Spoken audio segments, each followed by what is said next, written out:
Good morning. Morning. We had just finished with some text on July 15th of 2019 and ending with a chat that had occurred with Lori Vallow and from Charles Vallow's son. Do you recall? Yes. Okay. Let us turn to some more conversations or information you included in your summary from July 15th of 2019. Okay.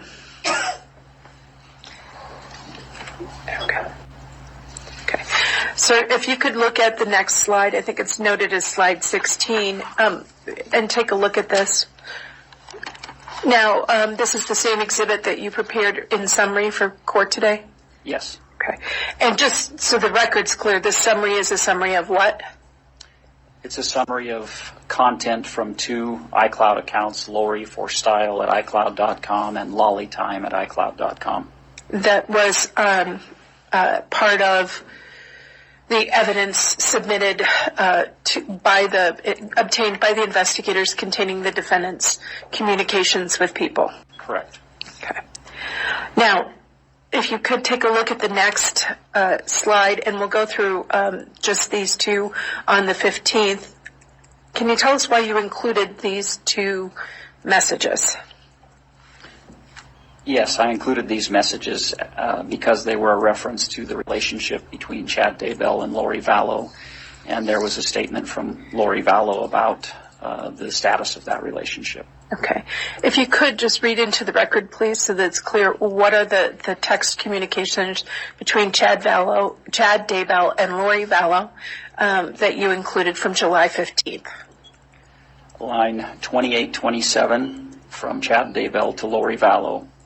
I know you won't get this text for another hour or so, but my love for you is overflowing right now.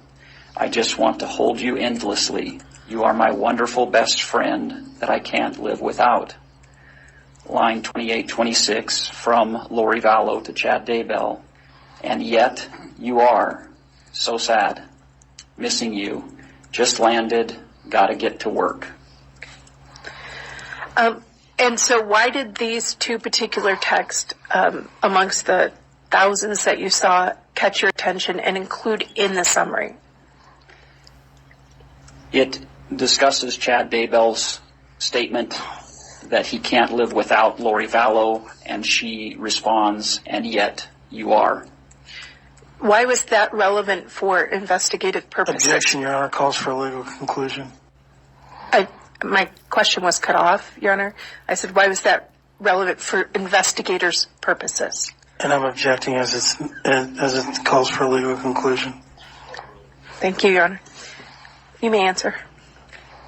It was clear to investigators that the relationship between Chad Daybell and Lori Vallow was a driving force behind the crimes that have been alleged in this case. Turning to some conversations on July 18th, and I believe these go on for a few bits, but could you take a look at them?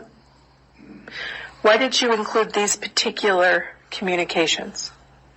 This slide and two or three slides after this slide contain a text string between Chad Daybell and Lori Vallow regarding the fact that Charles Vallow had changed the beneficiary of his life insurance from Lori Vallow to another individual. I included this because it was pertinent in terms of potential financial motives in this case. Okay. If you could, starting with the lines on page 17, could you take a look at those and read those into the record? Yes. Line 2706 from Lori Vallow to Chad Daybell. I just got the letter from the insurance company saying that I am not the beneficiary. It is a spear through my heart. Who do you think he changed it to? Brandon, or probably Kay. He left nothing for JJ. Line 2705 from Chad Daybell to Lori Vallow. Wow, that's terrible. There is no way to find out. Line 2704 from Lori Vallow to Chad Daybell. I might be able to see when I get his computer on Sunday. I could check the emails sent to the insurance company. It will show change of beneficiary. He must have done it recently. If you could continue on to slide 18, read those as well. Line 2703 from Chad Daybell to Lori Vallow. It seems you would have had to agree to the change. Maybe your name was forged. You should have a good paper trail to prove it. Line 2702 from Chad Daybell to Lori Vallow. I love you. This is terrible, but it is probably another step in bringing down the Gadiantons, especially Brandon. Line 2701 from Lori Vallow to Chad Daybell. Nope, he can change it anytime he wants. He's the agent, and anyone can change their beneficiary anytime with their own signature. I'm thinking it must be K. Line 2700. From Chad Daybell to Lori Vallow. It will be interesting if it got changed after he had 2 bullets in his chest. And continuing on this line of summary. Line 2699 from Lori Vallow to Chad Daybell. I don't think it could have. You can't change it after the death date. They would review that. Line 2698 from Chad Daybell to Lori Vallow. Yes, I'm thinking Kay as well. She is probably freaking out that you got those computers. I'm going to shower and give you a blessing. I'm eager to get home so we can talk. It really will be okay, my love. You are wonderful. Line 2687 from Lori Vallow to Chad Daybell. So I talked to the insurance company. He changed it in March. So it was probably Ned before we got rid of him. They can't tell me to who, of course, but it's done. I'll still get the $4,000 a month from SS. Line 2683 from Chad Daybell to Lori Vallow. When you get out of the temple, please text this phone. I'm home alone until about 3:30 your time. I love you so much. Now, you indicated that you included this in your summary of the text because it discussed potential financial motive for various crimes. Correct. Okay. Let's go back and look at this sort of beginning of this text communication. And why did you talk about getting the letter or include getting the letter from the insurance company saying that Lori was not the beneficiary? Why did you include that text? I included that because it was apparent that Lori Vallow was surprised to find out that the beneficiary had been changed. Okay. And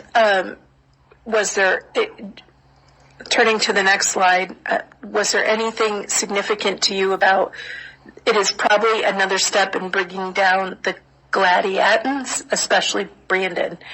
In your review of all the iCloud records in context of the entire investigation that you were part of, did you understand what that meant? Yes. What did that mean? Gadiantons is another reference to the Book of Mormon. The Gadiantons were a secret society, a group of robbers, evil people. So when the phrase Gadianton is used, it's simply identifying someone as being evil in this case, or also in this case, Brandon Boudreaux. Okay. And why would the inclusion of Brandon Boudreaux in a conversation about Charles Vallow's life insurance money have any significance to you in the investigation? I'm going to object as it misstates the evidence that's actually been presented.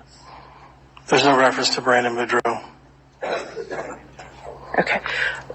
Why would the reference to Brandon in the text at line 2702 have any significance to you as it's inserted in a text conversation about Charles Vallow's life insurance? That particular line in and of itself isn't terribly significant, other than we know from the investigation that that marriage was also in a tumultuous time, but it was a text in a series of text strings, one following the other, so I included it in amongst this series. And what, if any, significance was there to the conversation about he can change it at any time? And ending with, I'm thinking it must be Kay. Did you know who Kay was? Yes. Who was Kay? Kay Woodcock, Charles Vallow's sister.